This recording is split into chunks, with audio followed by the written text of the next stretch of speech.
पाकिस्तान ने वो कर दिया जिसकी चाह में वर्षों से भारत था, खुद ही खोल दिया खंड खंड होने का रास्ता।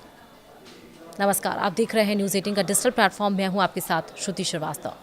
पाकिस्तान के अपने घर में अंदरूनी कलह बार बार दुनिया के सामने आ रही है। आए दिन यहाँ के अशांत इलाकों में फौज पर हमले हो रहे हैं, बमबाजी चल रही है। बावजूद इसके उसे अपने इलाकों की सुरक्षा की चिंता कम और भारत को बांटने की जल्दी ज्यादा है। तभी तो पाकिस्तान ने एक बार फिर से चीन के उस नक्शे का जिक्र करते हुए बाकायदा आधिकारिक बयान जारी कर दिया है कि वो अरुणाचल प्रदेश को चीन का हिस्सा मानता है। उसका ये बयान ऐसे वक्त में आया है जब रूसी राष्ट्रपति पुतिन के दौरे के बाद चीन ने भारत रूस की दोस्ती को पश्चिम के लिए खतरा बताया। पाकिस्तान के विदेश मंत्रालय ने शुक्रवार को बयान जारी किया कि वह चीन की संप्रभुता और क्षेत्रीय अखंडता से जुड़े मामलों में लगातार उसका समर्थन करता है। आपको बता दें कि चीन भारत के अरुणाचल प्रदेश को झंगनान कहता है और पाकिस्तानी विदेश मंत्रालय के प्रवक्ता ताहिर अंद्राबी के समर्थन ने साबित कर दिया है कि एक बार फिर पाकिस्तान भारत के आंतरिक मामले में दखल देने की कोशिश कर रहा है। ऐसे में भारत को वो खुद ही इस बात के लिए उकसा रहा है कि वो पाकिस्तान अफगानिस्तान से जुड़े मसलों में दखल दे।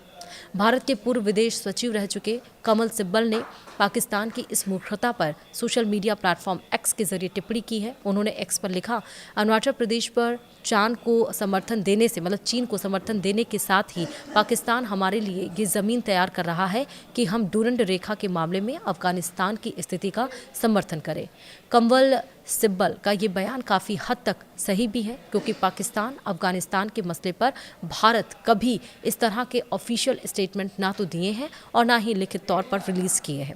वहीं पाकिस्तान का इस तरह से आधिकारिक बयान देना अब भारत को अधिकार देता है कि वो डूरंड रेखा के मामले में अफगानिस्तान का खुलकर समर्थन करे। इतना ही नहीं, बलूचिस्तान को लेकर भी भारत अपना स्टैंड साफ कर सकता है, जो उसने अब तक नहीं किया था।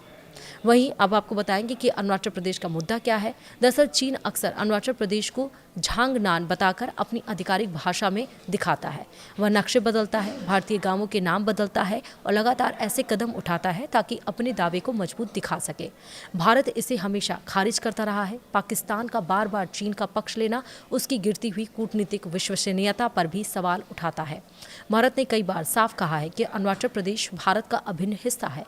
बावजूद इसके हाल ही में जब चीन ने शंघाई एयरपोर्ट पर अरुणाचल प्रदेश की एक भारत महिला को रोका था, तब भारत ने कड़ा विरोध जताते हुए कहा था कि किसी भी विदेशी देश को भारत के नागरिकों पर कोई अधिकार नहीं है। पाकिस्तान मई 2025 में भी चीन के अरुणाचल प्रदेश वाले दावे पर समर्थन दे चुका था।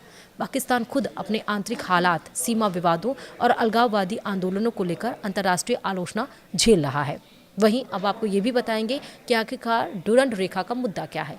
दरअसल पाकिस्तान और अफगानिस्तान के बीच की सीमा को कहा जाता है डूरंड रेखा। अफगान की पहले की सरकार भी इसका विरोध करती रही थी और तालिबान की सरकार बनते ही उसके प्रवक्ता जबीउल्लाह मुजाहिद ने पाकिस्तान में एक पश्तो चैनल से कहा था कि अफगान डूरंड रेखा पर पाकिस्तान की बनाई गई बाड़ का विरोध करते हैं।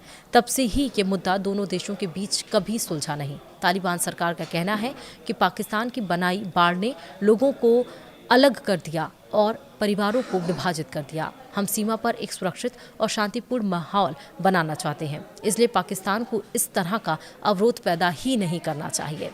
लेकिन अब जो पाकिस्तान ने किया है वो खुद ही टूटने के कगार पर नजर आ रहा है, क्योंकि इसका जवाब भारत की तरफ से दिया जाना जरूरी है।